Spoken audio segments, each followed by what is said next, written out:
어떤 사람이 개와 고양이를 기르고 있었습니다.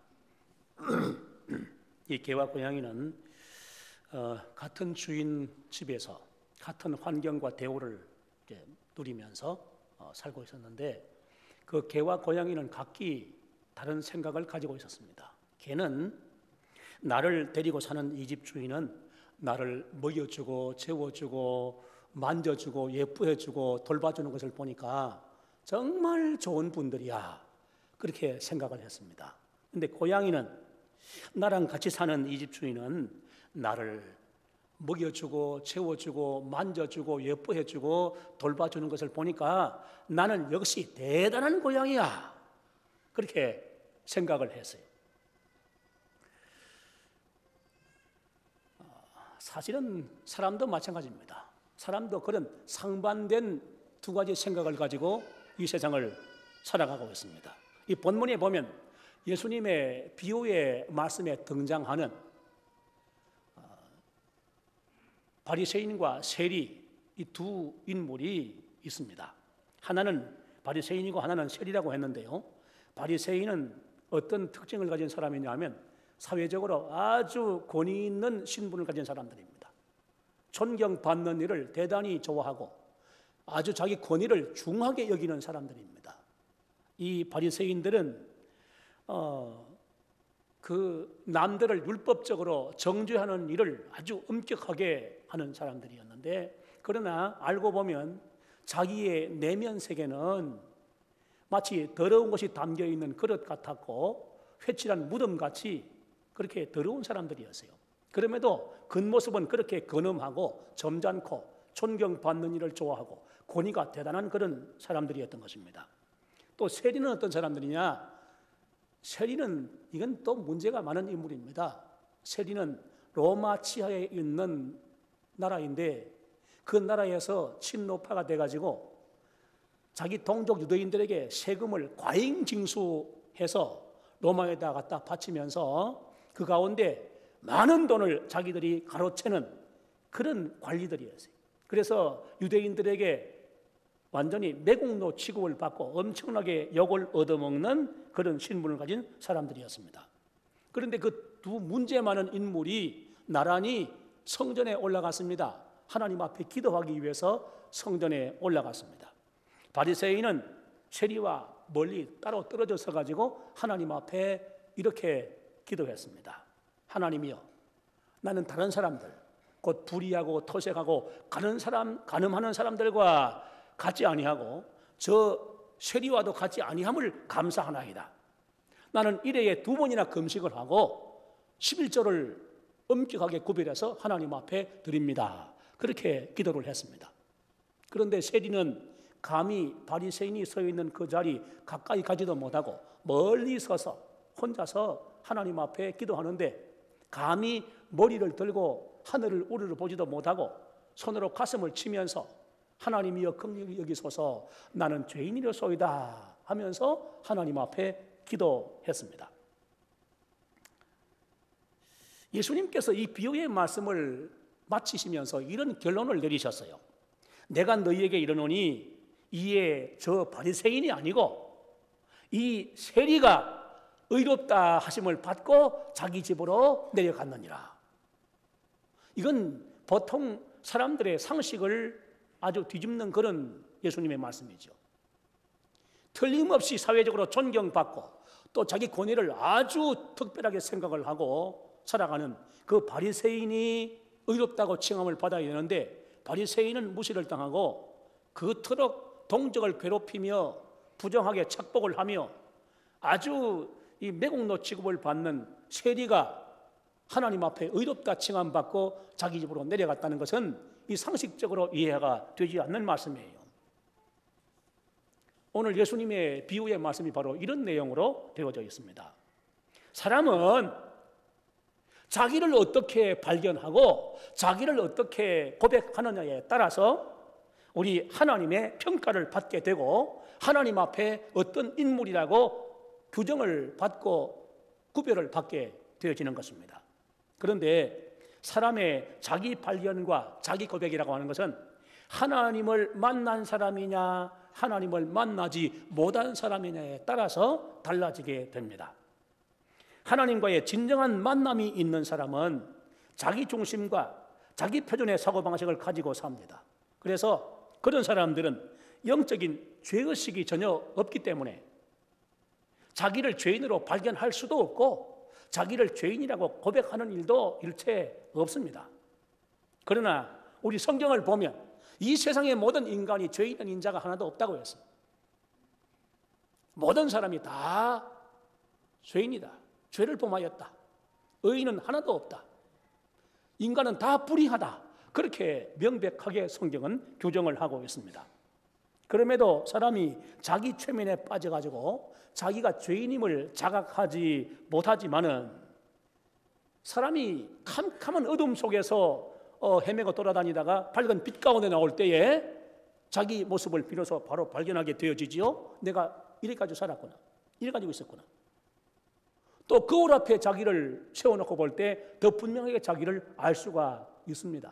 마찬가지로 거룩하신 하나님, 빛 되신 하나님, 의로우신 하나님 앞에 자기를 세워놓고 자기를 바라볼 때 그 하나님을 만나고 자기를 바로 바라볼 때에는 누구든지 자기를 죄인으로 발견하지 않을 수가 없고 자기를 죄인으로 고백하지 않을 수가 없는 것입니다. 예수님의 비유에 등장하는 이 두 인물 바리새인과 세리를 객관적으로 보면요, 둘이 다 죄인이에요. 하나는 겉모습은 멀쩡해도 속이 죄인이고 하나는 속도 거치고 간에 전부 다 죄인이고 둘 다 죄인입니다. 객관적으로 똑같은 죄인들이에요. 그러나 바리새인은 자기를 의롭다고 생각을 했고 세리는 자기를 죄인이라고 고백을 했습니다.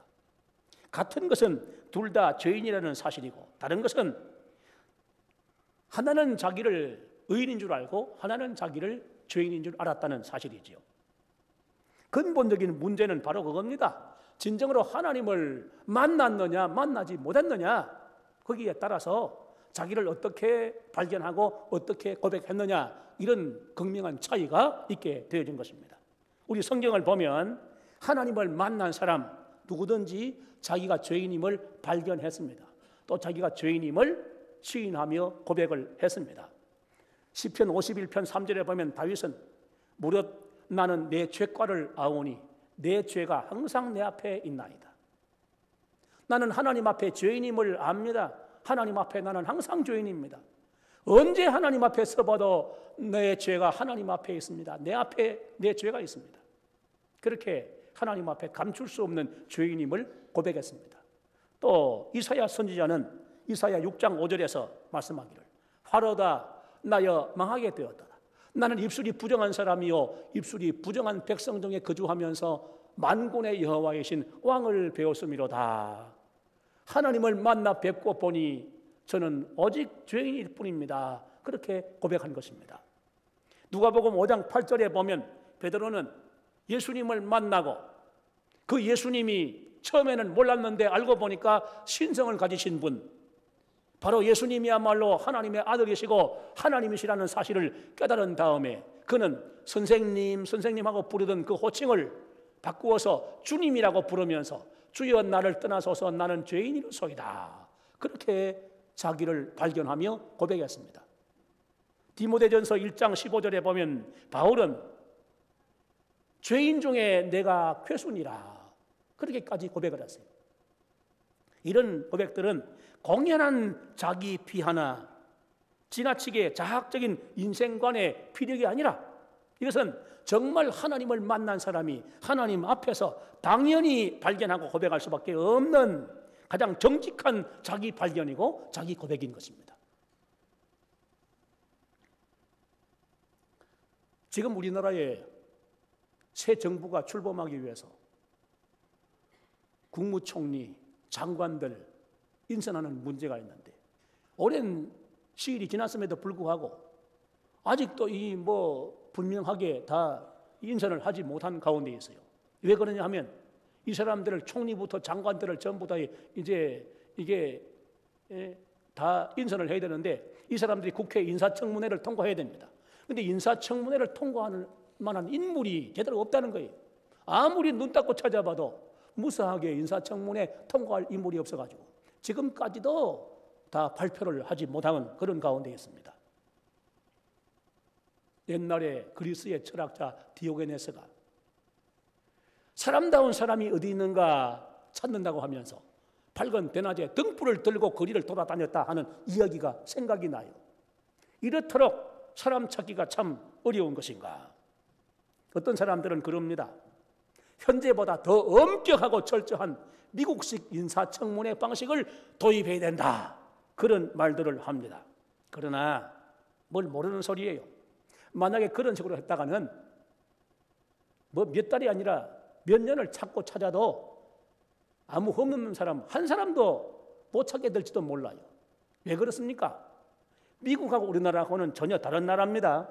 미국은 그래도 기독교적인 문화와 가치관의 역사적인 전통을 가지고 있는 나라이고, 계속해서 대통령이 되는 사람은 성경책에 손을 얹고 취임 선서를 하는 나라입니다. 그 나라는. 우리나라는 어떤 나라입니까? 우리나라 역사와 전통을 여러분 한번 생각해 보십시오. 뭐 우리나라에 예로부터 불교가 있어 왔고 유교가 있어 왔다고 하지만 그런 두 종교가 전혀 어떤 사회를 정화시키는 그런 역할은 사실상 하지를 못했어요. 그런 두 종교가 있었지만은 우리나라의 문화를 보십시오. 예로부터 우리나라의 문화는 출세 지상주의, 가문의 명예와 영광 지상주의 문화가 지배하면서 심지어 모순과 비리들까지도 다 넘어갈 수 있는 그런 관행으로 내려온 나라가 바로 우리나라입니다. 그렇기 때문에 우리나라에서 미국식으로 청문회를 하면서 인선을 하려고 한다면 제대로 된 사람 찾아낼 수가 없어요. 그런 엄격한 잣대를 들이대가지고 찾는다고 한다면 한 사람도 사람 못 찾습니다. 그런데 청문회장에서 마치 검사처럼 추궁을 하고 추상같이 호령을 치고 하는 국회의원들을 볼 때 정말로 실소를 금할 수가 없어요.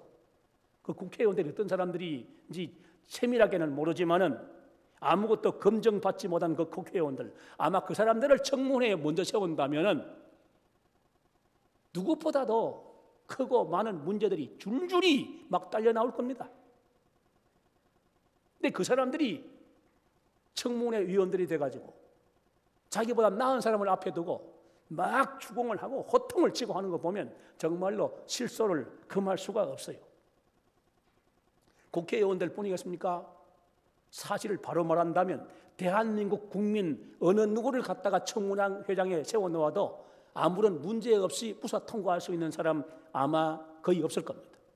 나야 어때서 내가 뭐 무슨 일을 해서 그렇게 할지 모르지만 우리 개개인 살아온 과거를 낱낱이 파들 추워가지고 우리 자신에 대한 객관적인 평가까지 전부 다 종합해가지고 내놓고 들이댈 때에 정말 무사하게 통과할 수 있는 사람이 우리 국민들 가운데 누가 있을 것 같습니까? 사실상 그렇게 통과할 수 있는 사람이 거의 없습니다. 여러분 생각해 보십시오. 그렇다고 한다면 사람이 사람 앞에서도 무사하게 흠없는 사람이다, 통과할 수 있는 사람이 없을 것이라고 한다면, 그러면 달도 빛을 내지 못하고 별도 그 앞에서 빛을 내지 못할 만큼 거룩하고 영광스러우신 빛 대신 하나님 앞에, 하나님의 눈앞에 죄인 아닐 사람이 어디 있겠습니까? 죄인 아닌 사람 한 사람도 없습니다. 사람 앞에서도 낱낱이 다 파헤치고 과거를 전부 다 망원경으로, 현미경으로, 엑스레이로, CT로 들여다보면서 파헤치면 문제없는 사람 한 사람도 없을 것처럼 더구나 하나님 앞에 내세워 놓으면 멀쩡한 사람 한 사람도 없어요. 죄인 아닐 사람 아무도 없어요. 여러분 자신이 있는 분 계십니까? 국회 청문회, 그 인사청문회 한번 나가볼 자신이 있는 분 계십니까? 그거 세워놓으면요 문제없는 사람 없어요. 내가 기억하지 못했던 것까지 살아온 과거를 다 파헤쳐 놓으면 문제 많습니다. 다 걸러보면 문제 많이 나와요. 하물며 하나님 앞에 서겠습니까? 모두가 자기는 아닌 것처럼 예외로 삼아놓고 저 사람들이 왜 저 모양이냐고 그러고 저런 인물이 무슨 국무총리가 되려고 그러고 저런 사람이 무슨 장관이 되겠느냐고 그러지만은 따지고 보면 다 마찬가지, 다를 바가 아무것도 없는 인간이에요. 하나님 앞에서는 뭐 더 두말할 나위도 없고요. 그런데 예수님의 비유에 나오는 이 두 인물, 바리새인과 세리 중에 자기를 의롭다고 생각했고 또 모든 사람들이 그 사람은 괜찮다고 생각했겠는데 바리새인은 의롭다고 칭함받지 못하고 자기 자신도 죄인이라고 인정을 하고 고백을 했고 모든 사람이 저거는 죽일 죄인이라고 내고노라고 저거는 몰아내야 된다고 당장 목을 쳐야 된다고 욕하는 그 사람. 세리는 뜻밖에도 의인이다, 의롭다 칭함을 받고 자기 집으로 돌아갔다고 예수님께서 말씀하셨어요. 인간적이고 세상적인 그런 객관성을 완전히 무시해버린 판단과 결정이다. 그렇게 사람들이 오늘 예수님의 말씀에 대해서 비난할 수 있을지 모르지만은 그러나 하나님의 판단과 결정의 기준은 인간과 다릅니다. 근본적으로 다릅니다. 하나님께서 사람을 의롭다고 하시는 칭의는 그 사람에게 실제로 의의가 있기 때문에 의롭다고 하시는 것이 절대 아닙니다. 자기를 죄인이라고 하든 의인이라고 하든 관계없이 하나님 앞에서는 의의가 요만큼도 없는 전부 다 죄인일 뿐입니다. 그럼에도 불구하고 하나님은 어떤 사람은 의인이다 하시고 어떤 사람은 죄인이다 하시는 하나님이십니다. 무슨 판단 기준을 가지고 하나님이 그런 결정을 하시고 그런 선언을 하시는 것이겠습니까? 우리도 예외로 다를 바가 없이 세리 같은 죄인들입니다. 우리 자신이 의인이라고 생각하든지 죄인이라고 생각하든지 관계없이 세리 같은 죄인일 뿐이에요. 의의가 전혀 없습니다. 아무 의의가 없는 죄인들입니다. 그러면 하나님께서 무엇을 근거로 해서 우리 같은 사람을 의인이라고 인정하시는 겁니까? 우리를 의인이라고 하나님의 사람이고 하나님의 백성이고 천국 시민이라고 하나님이 인정을 하시는 겁니까? 그 근거가 어디 있는 것입니까? 그 근거는 우리 자신에게 있던 고유한 근거가 아닙니다. 그것은 예수님이 십자가에서 이루신 그 의를 하나님이 우리에게 전가시켜 주시고 전가시켜 준 그 의를 근거로 해서 우리를 의롭다고 하시는 것입니다. 우리 자신의 의가 아닙니다. 예수님의 의인 것입니다. 우리는 그냥 죄밖에 없는 사람들이고 의는 없습니다. 그런데 예수님이 십자가에서 이루신 그 의를 전가시켜 주시고 그 의를 근거로 해서 우리를 의인이다 그렇게 인정해 주시는 하나님이시라는 말입니다. 자신을 죄인인 줄 알고 하나님의 긍휼을 구하면서 고백하는 믿음의 사람에게 하나님께서 예수 그리스도의 의를 입혀주시고 그 의를 근거로 해서 너는 의인이다 그렇게 선언해 주시는데 이 칭의의 은혜는요 이건 어느 누구도 반박할 수가 없고 번복시킬 수가 없는 이런 은혜입니다. 죄인임에도 불구하고 하나님께서 의롭다 누구도 이 일을 제기할 수 없도록 의롭다 법정적 선언으로 의를 선언해 주시며 우리를 의인이라고 말씀해 주시는데 여기에 대해서는 감히 누구도 부정을 못해요. 내가 죄인은 죄인이지만은 부정할 수 없고 그 예수님의 하나님의 그 선언을 번복시킬 수 있는 그런 인간이 세상에 아무도 없어요. 사탄이 우리를 죄인으로 매도를 하고 정죄를 해서 망하게 하려고 하지만은 아무리 사탄이 나서서 해도 하나님이 의롭다고 한 사람을 갖다가 그 의를 취소하고 죄인으로 만들 수 있는 방법이 전혀 없어요. 여러분 우리 성경 말씀 중요한 말씀이 한 곳에 있는데 이 말씀에 대해서 우리는 크게 아멘해야 됩니다. 로마서 8장 33절 누가 능히 하나님의 택하신 사람들을 고발하리요 의롭다 하신 이는 하나님이시니 하나님이 의롭다 하시는데 누가 하나님 앞에 감히 아니요 저자는 의롭지 못한 인간이요 죄인이요 얼마나 죄가 많아서 그렇게 아무도 말할 수 없다는 겁니다. 하나님이 의롭다 하시는데 그 앞에 누가 감히 나서서 의롭지 못한 죄인이라고 말할 수 있겠느냐고 말이에요. 우리는 이런 절대적인 하나님의 선언을 받고 그 은혜를 누리는 주인공들입니다. 칭의의 은혜가 얼마나 확실하고 얼마나 완전하고 얼마나 절대적인 것입니까? 칭의의 은혜가 얼마나 은혜롭고 감격적이고 얼마나 감사한 것입니까? 그 칭의의 은혜를 받은 주인공들이 바로 여러분 자신임을 항상 기억하시면서 살아가시기를 바랍니다. 우리는 세상에 사는 날 동안 죄인인 동시에 또한 의인입니다. 진정한 신자는 이런 자아 발견과 이런 자아 고백이 있어야 돼요. 우리 자신은 전혀 하나님 앞에 의의가 없는 죄인일 뿐이지만은 하나님께서 우리에게 주신 칭의의 선언은 영원히 유효한 것입니다. 이 칭의의 선언은 기간이 없어요. 끝이 없어요.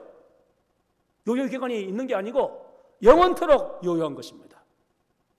그러므로 우리는 자신이 죄인인 것을 기억하면서 언제나 변함없이 겸손한 삶을 살아야 됩니다. 나는 하나님 앞에 죄인일 뿐입니다. 언제나 겸손해야 돼요. 항상 겸손을 정말 우리 자신의 그 떼어버릴 수 없는 그런 마크로 달고 살아야 돼요. 항상 겸손해야 돼요. 이 겸손이 변함이 없어야 돼요. 일평생 겸손한 삶을 살아가야 할 이유는 우리 자신이 죄인이기 때문입니다. 그러나 또 한편으로는 우리 하나님께서 예수님이 십자가에서 완성하신, 예수님께서 십자가에서 생명을 버려 이룩하신 그 의를 덧입혀 주시고 전가해 주시고 우리를 의롭다고 하신 주권적인 칭의의 선언으로 의인이 된 사실을 우리가 항상 기억하면서 일평생 변함없이 하나님 앞에 감사하는 삶을 또한 살아가야 하는 것입니다. 겸손과 감사, 이것이 우리의 삶의 중요한 양면이 되어야 돼요. 겸손과 감사, 삶의 양면은 이것밖에 없습니다. 우리한테 언제나 겸손하고 언제나 감사하는 이것만이 하나님 앞에 아름다운 천국 시민의 격전 높은 품위인 줄로 생각을 하고 겸손과 감사의 삶을 우리 변함없이 일평생 살아가야 할 것입니다. 여러분 모두가 죄인이라고 하는 자아 발견과 고백, 그리고 의인이라고 하는 자아 발견과 고백으로 이 천국 시민의 격전 높은 품위인 겸손과 감사의 표징을 가지고 이 세상 어떤 사람들과도 그 어디에서도 반드시 구별되어지는 표징을 가지고 살아가는 모든 성도들이 되시기를 주 예수 그리스도의 이름으로 축원합니다. 우리 함께 잠시 기도하겠습니다. 함께 통성으로 기도합니다.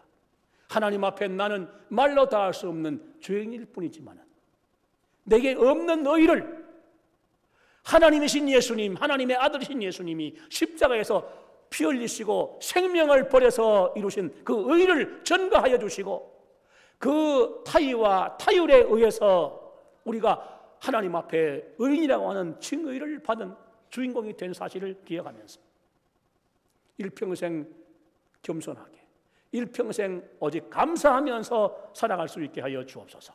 하나님 앞에 다 같이 한번 우리 통성으로 잠시 기도하겠습니다. 주 하나님 아버지, 오늘도 저희를 사랑해 주시고 설명드리지만은 하나님 앞에 드리는 예배에 함께 참여하여 우리 하나님의 말씀의 교훈을 받을 수 있게 해주신 것을 감사합니다. 우리가